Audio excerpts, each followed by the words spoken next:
Hello, everyone, and welcome to our third week of Spring Pulse events.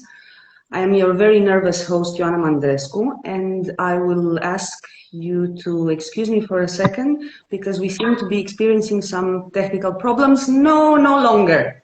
Okay. So I think I can retake it. Hello, Alina. Hello. So again, welcome to the third week of Compulsive Spring Pulse events. Compulsive is a platform for experimental sound art and audiovisual art, offline and online, who was initiated by 5 very good friends who met each other during their studies. These are people that come from all over Europe. We're now scattered a little bit everywhere. And this is our way of staying together and making beautiful things together and exchanging ideas together. And out of this desire of always being together and communicating with our public, we have started these online events, the Pulses, where members of our group and invited artists create audiovisual pieces designed especially for our platform. Tonight, we invite one of our founding members, Alina Ozerova, to have a talk with us. Alina is a Russian artist based in Amsterdam, a filmmaker and a sound artist.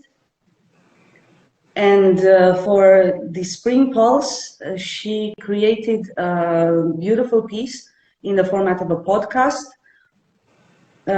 which you can still hear and see on our platform until tomorrow evening. And without further ado, welcome, Alina. It's very nice to see and hear you. Thank you very much. Thank you. It's also a bit a nervous moment for me because, well, as all the makers, you know, and I know that the moment when you finish a piece, it feels very vulnerable. So even though I've been myself interviewing other people about their creations that we showed during the pulses, now I'm, on the opposite side of the screen, and I feel quite nervous, I have to say.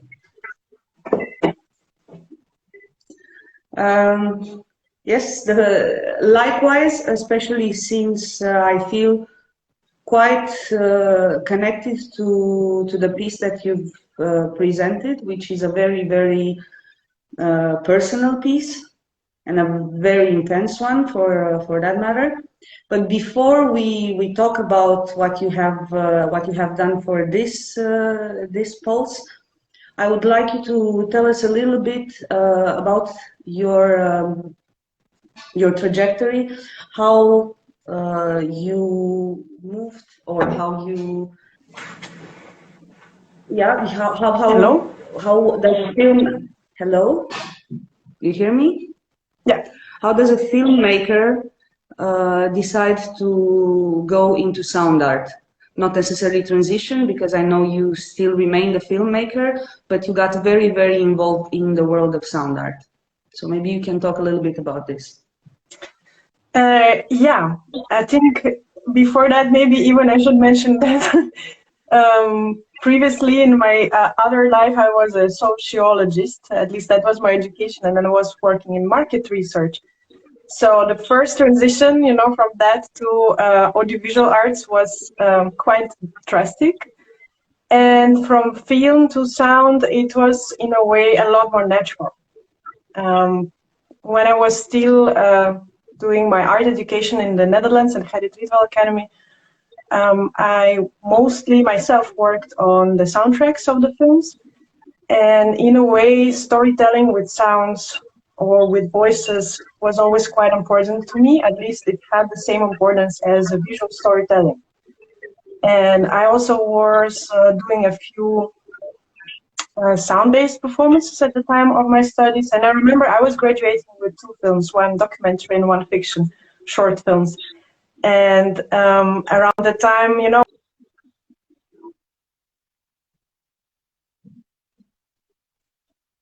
a little until Joanna gets reconnected. I think we lost you for a second. Yeah, I actually was waiting for you to come back. Yeah, so around the time when I was receiving my diploma in audiovisual arts, one or even two of my teachers, they approached me and said, you know, we really think that maybe you should go and study composition, like music composition in a conservatory. So I felt on one hand kind of honored because they were teachers that we had music and sound classes with, but on the other hand I felt a little bit shocked because like I just graduated, you know, I spent 4 years of my life on top of the other 5 years studying something, and now you tell me to go to conservatory, and I know how incredibly difficult is that. I was like, no way, I'm not gonna do this. And then I heard about this program that you perfectly know, and probably some other people would know, which was based in Belgium, in Ghent. And that program was rather short, and I thought, you know, this is probably that kind of a channel that I could dedicate some time to, and of course some money, because nothing comes for free, that I could explore some possibilities working with sound already apart from filmmaking. And I didn't switch completely. I think because I do love both ways of, let's say, connecting to people and telling stories. Maybe to some extent my sound works, they are still belonging a lot to a visual field or performative field.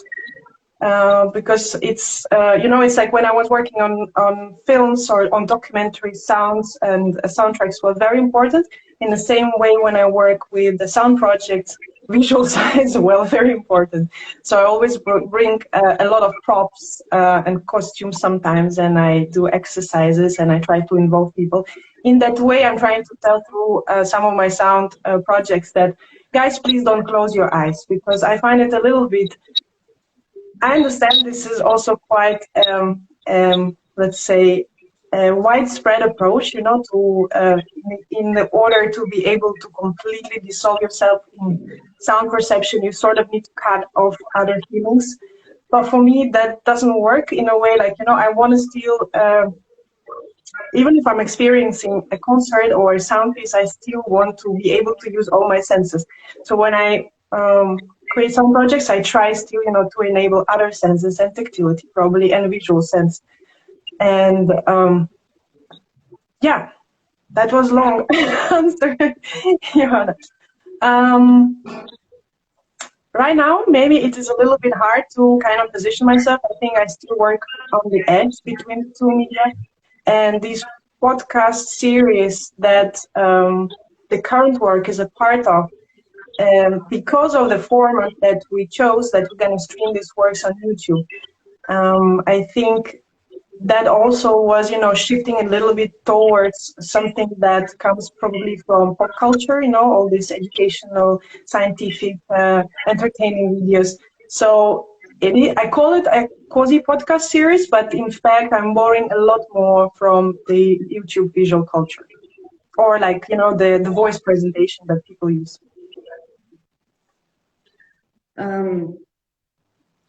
Could you please tell us a little bit about this very colorful series of yours? Because now we're at our 3rd episode, and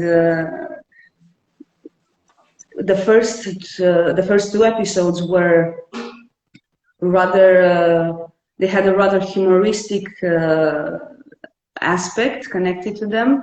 Like I think I found in a lot of your pieces, there's always a lot of humor and a lot of poetry, but we're going to get into that a little bit later. But can you please tell us a little bit about the first 2 pieces and then about this third, who continues the series, but it also is a definite departure from the themes that you chose before. Yeah. So yeah, the series is called Sound as a Byproduct, and this title I started thinking of when I was actually doing a mini residency at QO2 in Brussels. It was summer 2020. At that time, I was looking into ways of engaging audience in, let's say, a performative concert-like setting, engaging audience without touching them. Because until 2020, I created quite a few works that had to do with tactility and sort of also like quite close contact with the participants. You know, I was touching them, hugging them. They were like laying next to me. And during the pandemics, that became a sort of a taboo zone. And I was feeling a little bit panicked because I was thinking, how do I continue this line of work without being able to even invite people, you know, to some tactile experiences? And I thought eating is also something that can be shared, but it's kind of more individualistic. But it's also tactile and it also creates sound. So this is how the first piece came to life, and it's called Eat Me Like a Chef, with a subtitle Sound as a Byproduct. The first presentation was in the form of a lecture. It was at QO2 in Brussels, and then with that material that I collected and practiced actually talking to a public in a real life setting, I tried to put something together for a Pulse edition. And for the first two episodes, I will also speak about the second one. For the first two episodes, I was still kind of looking for ways to at least to make an attempt to engage people into doing something. So if in the first episode I was inviting people to bring the snack of their choice, and at a certain moment during the piece I was, inviting them again to like eat it, crunch it, munch it. In the second piece, it was called Joystick Whispers. I was suggesting people to bring a silicone object of their choice, and again there was a moment in the piece when I was using the silicone thing I had. It was a mouth trainer that also kind of actually looked like a gag, and we were laughing that this it was just a change of marketing and that it cannot actually train anything, but it was pink, I was putting in my mouth, and I was suggesting people could also bite on something. In the third piece, of course, that playful, approach, kidding around for the sake of, making a gesture of asking people to do something. I didn't have it. And maybe, a few words about the second piece, Joystick Whispers. It was a thing created for Second Pulse. It was 2021, and the main subject in the first episode was eating, sound, noises of eating, also noises of cooking. The second episode, Joystick Whispers, it had to do with sounds of sex toys. This kind of, not sex sounds, but sounds of the toys and the way they are marketed to people. Almost, like high-tech automotive objects, cruise control and this and that. So I was very playful there, and I was actually having a lot of fun moments when I was researching what the companies say about what the people say, what are all these fears that, your neighbor can listen to it. The current episode, the episode number 3 that I was planning, was supposed to be totally not about Russia and totalitarian regimes. It was supposed to be about virtual assistants. And I already had a lot of recordings with our home Alexa, and trying to, provoking her to do jokes and doing all these experiments with whispering. But then when the war in Ukraine started, I kind of froze because I didn't feel, into going into this sort of more clownish reflections about the everyday. And the first idea that I had was just to show an old work that I had, and I thought it was unfortunately still very relevant. I guess we will come back to that work a bit later. Anyway, actually after talking to you, Joanna, a few weeks ago, I realized no, I shouldn't show an old work because that work is already done, and I always can go back to it with my mind. But I should try to formulate something in this moment that is important for myself. And it does take a lot of courage to do, because it's very easy to recycle something that you find relevant, especially for you. I believe it would be easier to find something that's relevant because you do come from Russia, and you bear with you, and I think you will all your life, a little bit of that country and of your culture.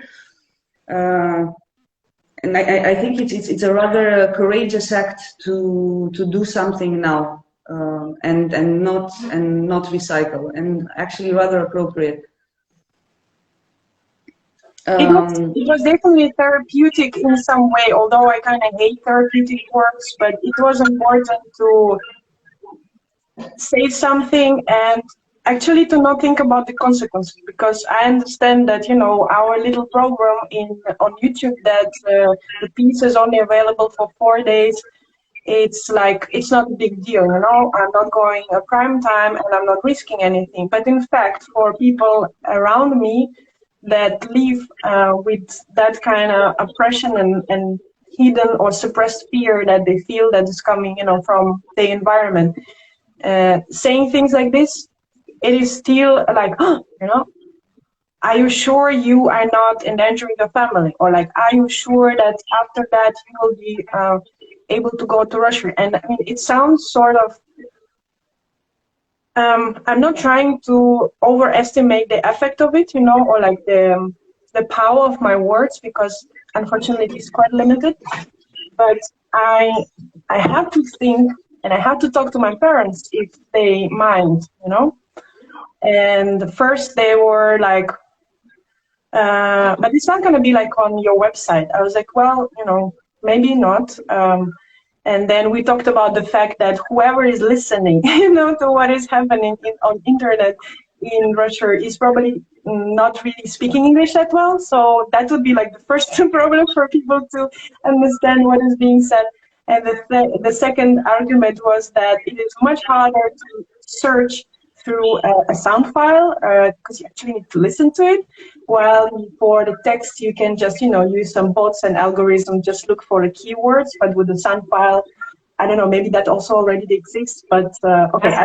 Alexa, she will know. Yeah. And you know, but next what your piece is in a way about? Sorry? This isn't your piece in a way about this fear that you feel, even without reason sometimes, and in a way that's apart from the great heritage that you carry from home. You will always carry a little bit also this fear. Yeah. Because it's important to note that you are the last generation who actually remembers life before the wall fell. But funny enough, in your part of the world, this had a very strange continuation, and that piece of yours is exactly about that, about, in a way, that stuckness in time. No. I think it was.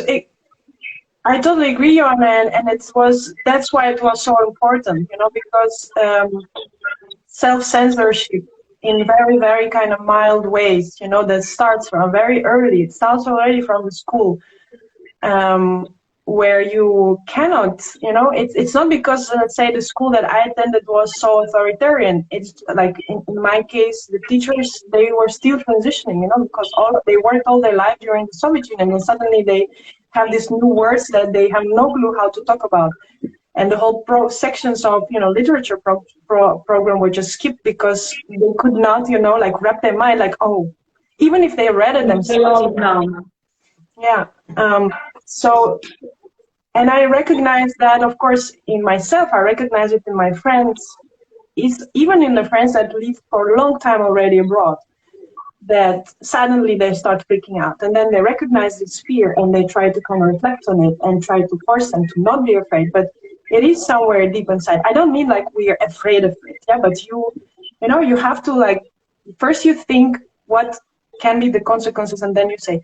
And I was actually very happy that after that late evening talk, when I talked to my parents with my dad's birthday, my mom next day, she wrote me like, Alina, go for it, go for it. You know, we cannot be afraid. And I was like, Mom, I'm really proud of you.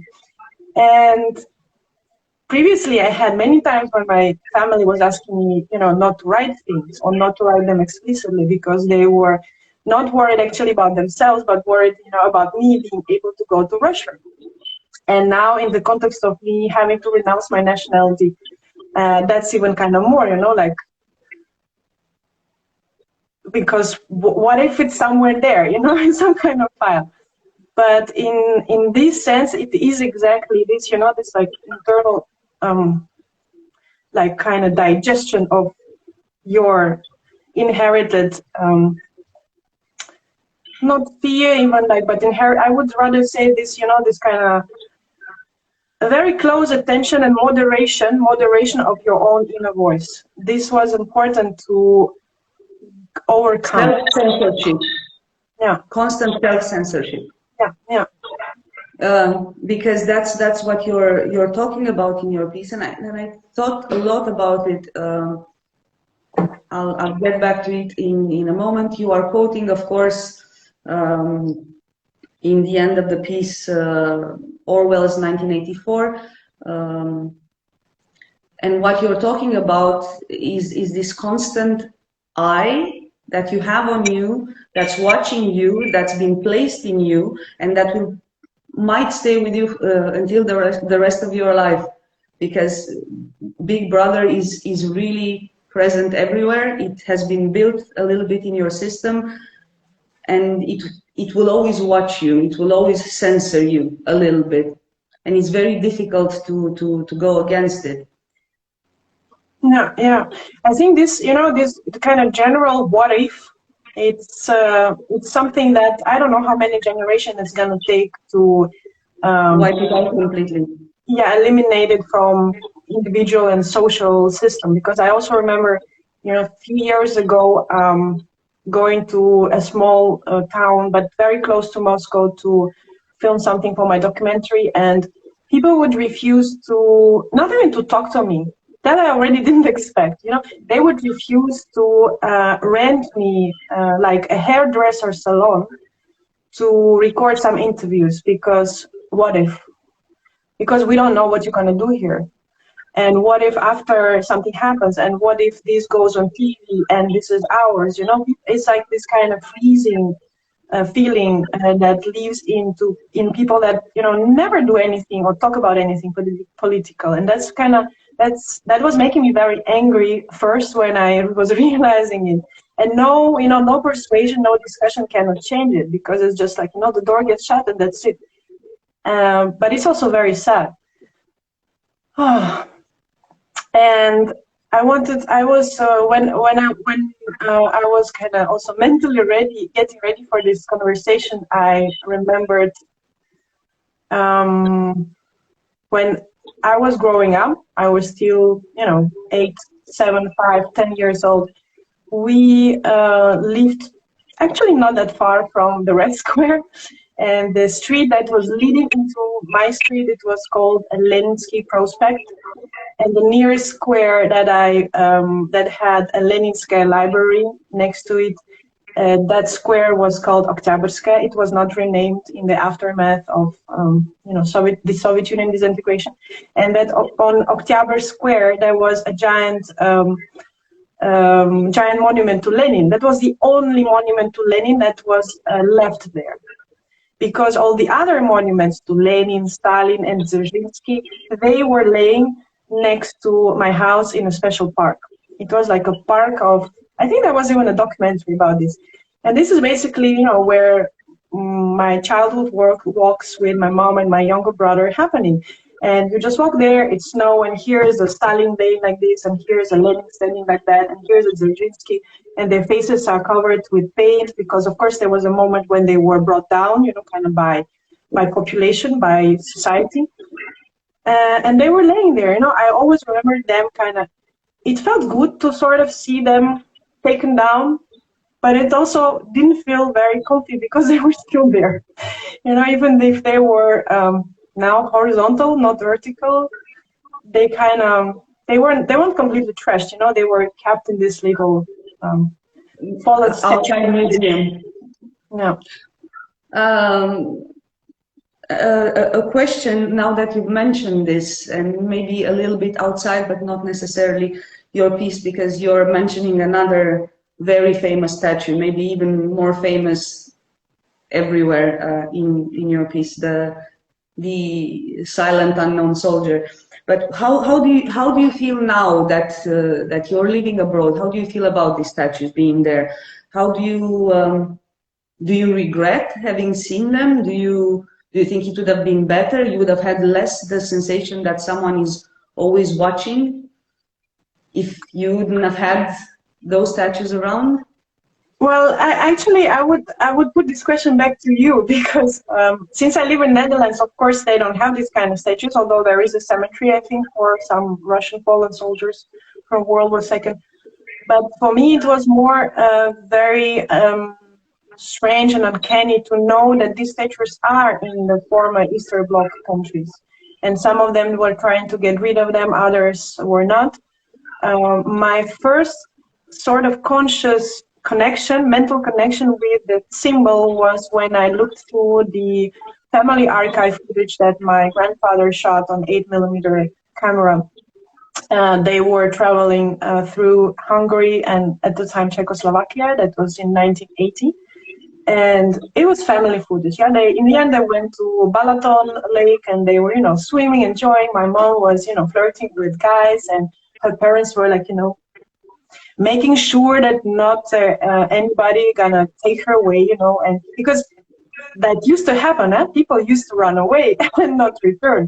But that was also dangerous because if a member of your family disappears, even not in the real West, but in the Soviet West, that still can have a lot of consequences. So everybody was watching everybody, And in this archive footage that I digitized, I saw constantly the cemeteries, cemeteries and monuments to the unknown soldier, and they putting flowers, My mom is going and putting some gladioluses and some kind of other dude with her, and they all put flowers. And at some point I asked my grandmother, like, what was that?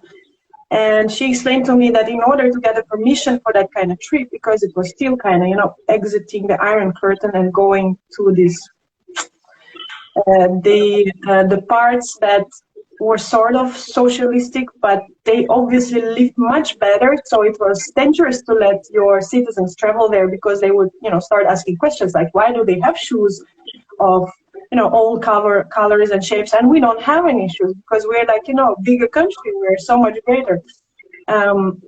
So my grandmother told me that they had to put together a program that would, give space and to visiting factories, talking to the union members, and of course, so they subjected themselves to this by themselves because they knew if they have a program that has all these factories, labor unions, cemeteries, and blah, blah, blah, it's more likely to be approved. In the end, it was, a family holiday like what we do now, just made by car.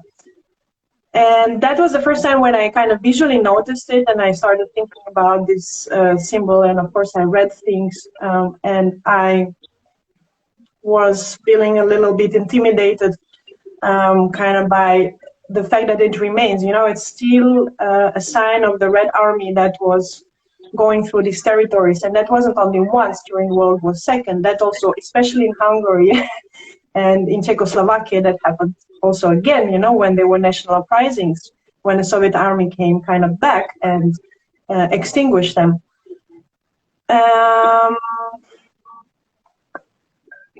But these archive that you were talking about and that you digitized, you used in one of your previous pieces, and yeah. Fragments of it appear also in the piece that you made for Compulsive. Actually, the inspiration for today, the courage for today, came from before. So then I would like to ask you how, although I believe all art is political in the end, how important are political subjects in your art, or even do you even consider them political subjects? Because the more I listen to your piece, and I did listen to it for quite a few times, I kept thinking this is actually not about politics, this is poetry. And it was at some point for me very, very difficult to make the distinction between the two. So can you please tell us a little bit about political subjects and turning the political subjects into poetical subjects? Yeah. You know, when the war started, I realized I have quite a few pieces that are still unfortunately actual, and I again they were made some years ago, and I sort of switched to more humorous, to more fun practice. But in fact, besides this short film documentary essay film that you mentioned, Double F for Final Fantasy, that I quoted in the current work, there were a few others, and there was also a participatory sound installation called Take Me, Bring Me, which I made basing actually on my feeling of guilt and shame another time when I was traveling across Ukraine. That was in 2017. So after the bombing was shot, after Crimea was taken, after the first phase of this war in Donbass started with the help of Russia. And that was my first time of going to Ukraine after a long break to do a workshop with UNICEF. And I remember thinking kind of in intolerable shame, even thinking that I have to meet, these kids who were supposed to work with and their parents. Of course, there I realized that people are not treating me as a representative of my country, and they're happy to know me as a person if I came to do something good and to work with the kids there. They totally accept me as I am, as Alina, not as a Russian citizen.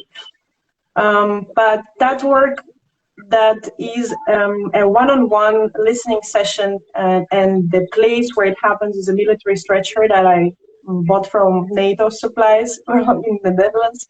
That was, actually about the war that at the time in Western Europe, almost nobody knew about.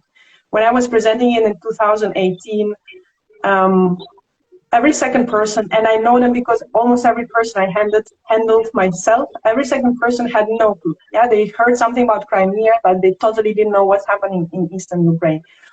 That work could, have been called political, but it's not, for me, it's not, because it's very personal, working through what do I do as a person when these kind of things happen. And the country that I come from is doing it to another country, to my neighbor, to Ukraine, country that I also love very much. So it's trying from a position of artist, not talk to people, but let them feel something. So in a way, it's, let's say, creating an experience that, of course, you use your own experience to put it together, but then you hand it into another body, and it can cause other thoughts or similar thoughts, different sensations. But it's just kind of offering a way to not be you for a moment. That, and now I'm talking for audience. That piece didn't use any spoken word. And that was kind of, for me, quite important, because I didn't want to talk about that war, of 2014-15. I wanted to rather make people feel taken by a stronger force, by conflict, and I wanted people to feel helpless, and I wanted to kind of imagine what it can mean, on a very small, fragile personal level, what it can mean to be in the middle of this horrible thing happening. Is it political?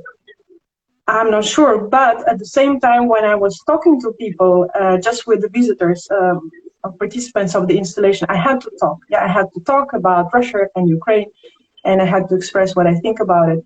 But I think these two, let's say, these two states of you, maybe your civil position and your work as artist, they can be a little bit different.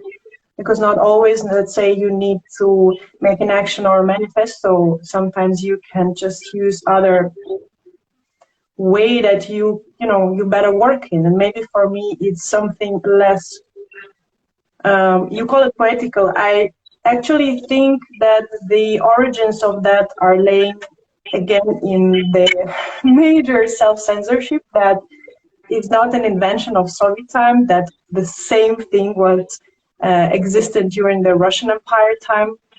So what I mean is this open language. When you want to say something, but you cannot say it directly, and you have to make sure that your reader or your audience understands something that is in between the lines.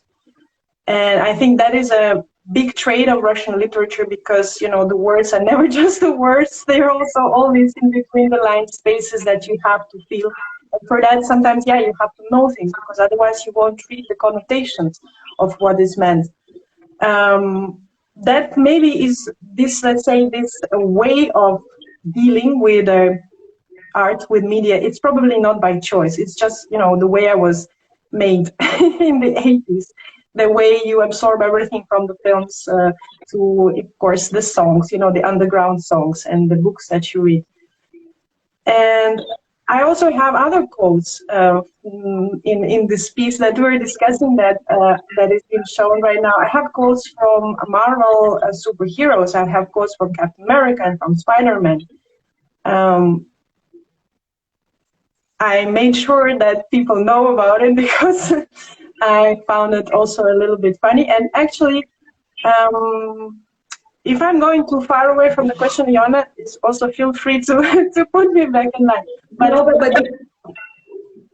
were these quotes from Captain America and from Spider-Man meant to make the piece slightly more accessible, or were your way of distancing yourself a little bit from the subject and saying, that's actually some this superhero image exists in fact a little bit everywhere. It's how we deal with it and how many freedom we are allowed in the world of this superhero, Superman, super state. Yeah. Well, my boyfriend, just to start with, my boyfriend is a big fan of Marvel. He also plays miniature games and paints all these little figures. So eventually I had to get to know this layer of pop culture, and I don't regret it. A little problem that I have with most of Marvel films is that it is what it is. There's very seldom in between the lines. It's like really, this is what it is. It's very accessible, and in that way, of course, it's a great storytelling. But why I quoted it? Because while I was writing the text, and that took a few weeks, at some point I was thinking, how can I, in a poetic way, visualize or sonify the silence inside of me, inside of a person, inside of society. And I thought about these text descriptions of, moaning, groaning, so together with subtitles to give a bit extra sound content of the sound that is happening for, let's say, deaf people. And I watched through a few films just looking for those, expressions of, breathing heavily. And when I was watching and writing down, groaning, moaning and stuff, I realized like, oh shit. And were there any superheroes in Soviet Union? But why? I don't think I know anyone except for, the little rabbit and the wolf. And they were not superheroes at all. They were comic. And then that brought, actually that led me to the No Soldier, because superhero, again, if you read a little bit of the history of comics, superheroes, they are people who from nothing became very, very powerful. So this is exactly the opposite of the totalitarian state, where and they never operate under their own name. As well, yeah. But also, most of superheroes, they have this they had the time when they were simple people and they became powerful because of something. And in the Soviet Union, that whole idea could have been endangering, the regime, because no, there is no possibility that one person would accumulate such an incredible power, to fight aliens, because not because aliens don't exist, but because for that, you have the red button and the nukes and the super state to, to deal with that. And that, so literally from Captain America, I in my own thought process, I went to a known soldier as a symbol. One last observation, and maybe this is a bit silly and personal. In a very strange way, your previous piece, Joystick Whispers, was also about silence, a different kind of silence. You even described it, and I really wanted to pick a little bit on that in the beginning of our conversation. The plastic, the silicone jaw. Mouth trainer. Mouth trainer, yes, I'm not very familiar with it. That you said looked a little bit like a gag. And you actually talk about things trying to get more and more silent. So I'm pretty sure that wasn't in any way a wished connection, but there's silence and silence. And for me, it was quite nice that also I had this dimension in your pieces. There are different kinds of silence. It's not just silence. Silence can mean many things. Silence can mean better contact with the thoughts in your head also. While the silence you are describing, John Cage actually did a beautiful piece about this, a very known piece, which allows you to get in touch with any other sound and also the sounds that happen in your head.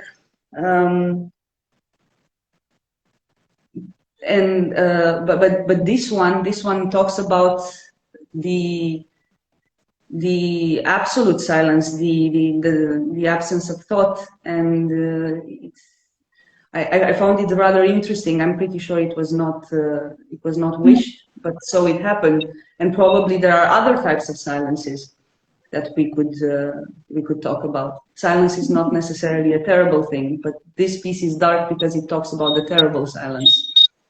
It leaves me with a little bit of hope, this observation you made, because I think it's also important to kind of not get too dark, because darkness is not what you want there inside of yourself. You actually want to feel there is something beyond the darkness. So thinking of silence now in more subtle, funny, socially accepted ways, I like this one. Maybe in the new podcast episode, I'm gonna try to go back there. And I was just checking time. It's sort of towards the time when we normally close, but I'm really enjoying this talk. So I thought maybe we still can have some questions, yes. And now Alina becomes the moderator of her own talk. Yes, if anyone has a question from our audience, now is the moment. And yeah, while we're waiting for the questions, maybe you can tell us a little bit about future projects, any possible future projects, if we're talking about hope and finding light. Future possible projects. I still have to work on the light side, because another episode of the podcast I wanted to dedicate to animal voices, not necessarily all the animals in the world, but the animal that I have next to me, which is my dog. And that's, of course, not only about sound, it's also about communication, because in a way you're learning language together, and you have to establish, the way, the intonation, the little things, and you have to understand the voice of your animal, because otherwise, you are just saying things, but you have to feel the emotion, and you have to feel many, many things from another species. That's, I hope, gonna be one of the episodes of Sound as a Byproduct. But the bigger project I wanted briefly to mention is the documentary film I started in 2017, and this one, unfortunately, is not about light at all. But I think without me wanting it, again, it becomes a lot more relevant right now. That film is called Back and Forth, and it's a family story of exile during the 1930s that my family went through. So the story is going around a small wooden house that used to belong to my grandparents, and then they were sent to Siberia because they were considered to be kulaks, enemies of state in the terminology of 1930s, and that was also part of the governmental expropriation policy when private property was not private anymore. And also it was a big period, so 1930, what followed was a quite harsh period of repressions against society that were led by Stalin. Again, it's quite dark. And the main, let's say, question that I have in that film, besides all the facts and besides the Siberia and besides the fact of repressions, is why it wasn't talked about at all, let's say, in my family and in the society later on. Because I think already while working on that documentary project, I realized how powerful and scary is this situation when you know what happened and you still, you know, every time you cross the street, you see the house that used to be yours, and you know that part of your family cannot return and they're still living in Siberia, but you're never allowed to think about it, even with yourself, you know. And now when I was doing interviews with my grandmother a few years ago, it feels like, you know, like they just blocked it. You know, the house was there, but they were kind of not seeing it. And I think a little bit same situation goes to the society in general. You know, when we had horrible things done to people and done to society within the 20th century, and the society never took courage to talk about it outspokenly and with, let's say, putting all the dots above the I's. And maybe that is why we, you know, without kind of awakening, go back to the past, unfortunately. So that project is quite important for me on many levels, also because it has to do with my grandmother, and she's turning 92 this year. But unfortunately, I cannot go right now to Russia, and I wish I could go. But I also understand that, especially now, taking a camera out and pointing it at people, it's going to be problematic because everybody, again, is afraid of something that they cannot name. Anyway, I hope that at least next winter I will be able to go there with my camera. Do you think the current situation will influence your film? Will give it a new meaning? Or it will influence in any way its structure? Because from what you're saying, what I understand is that it's again a piece about silence, one way or another. Yeah, it is about that, and I'm thinking how I can take this experience of what we all are living through now, and of course what I'm living through personally, and kind of sharpen the narrative of the film, because yeah, I was also tending to be very poetical and very kind of, you know, I wasn't talking about repressions. I was talking more about the family story. I was not trying to get, let's say, even from my grandmother, I wasn't trying to get, you know, this like the sharpest question, because I always thought, look, I'm not a journalist. Yeah, I'm an artist, and I have other abilities or powers that I don't want to make a journalistic piece, but maybe it will give me as well a little more courage to at least try to raise these questions when I talk to people. Not the questions, of course, about now, but the questions, you know, of in general, the addiction to repressions that Russian state has, unfortunately. I hope so, but we'll see. Well, I hope you can return very, very soon, and I hope it for everyone. Thank you very much, Alina, for being with us tonight. Thank you for your beautiful work. You can still hear it on the Compulsive platform until tomorrow evening.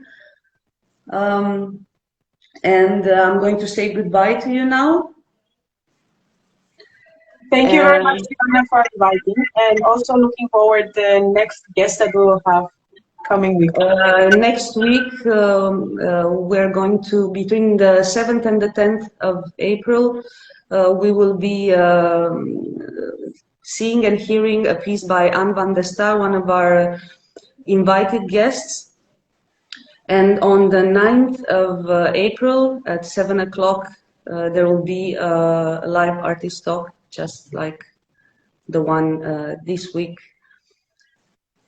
We will be having five more events, and I hope you will be present and enjoy all of them. Thank you so much, Alina. Thank you, Joanna. Goodbye, everyone. Ciao. Bye-bye.